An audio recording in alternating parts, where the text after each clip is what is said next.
Food security is in the spotlight again as the United States pulls aid to countries including South Africa. Agriculture Minister John Steenhuisen says the region needs to become more resilient.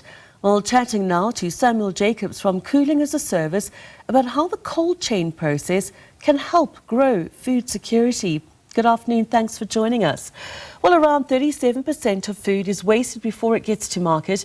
Is this because of the cold chain process being absent or perhaps not enough in some areas? Thank you very much.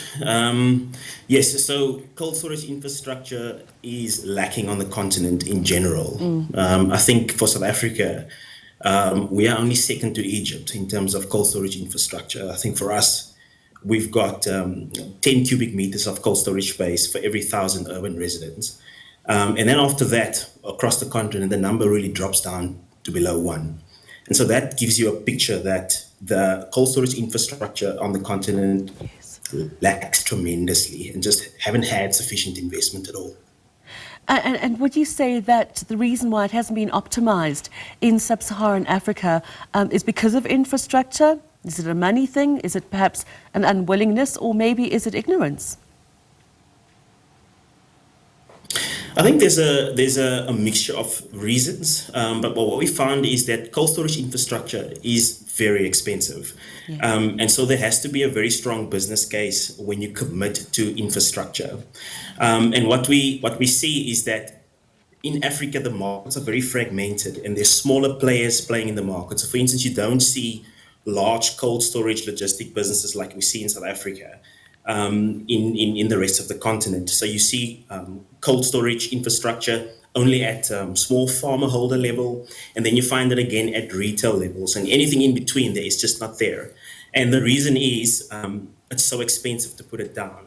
And so you need to have offtake agreements in place before you can actually build your business case and say, you know, will we be able to pay back and get the return on investment on that infrastructure? So I think finance has played a tremendous role, and the size of the balance sheet of the end users has played a tremendous role. So I think those are leading factors. There's obviously other factors like government participation in these sorts of things, DFIs, institutional investors, and others.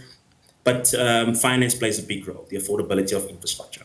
And there's also the dependence on traditional biomass and limited access to commercial energy in rural areas that are hindering the operation of these refrigeration systems. Exactly, yeah. So refrigeration systems are also energy intensive. So they take a lot of energy to produce the cooling that they do. So it's an important aspect to remind yourself of as a player in the space, that you want to optimize refrigeration systems. But for sure, the power infrastructure is absolutely critical to the functioning of cold storage infrastructure. And then on the other side is logistics, roads and ports.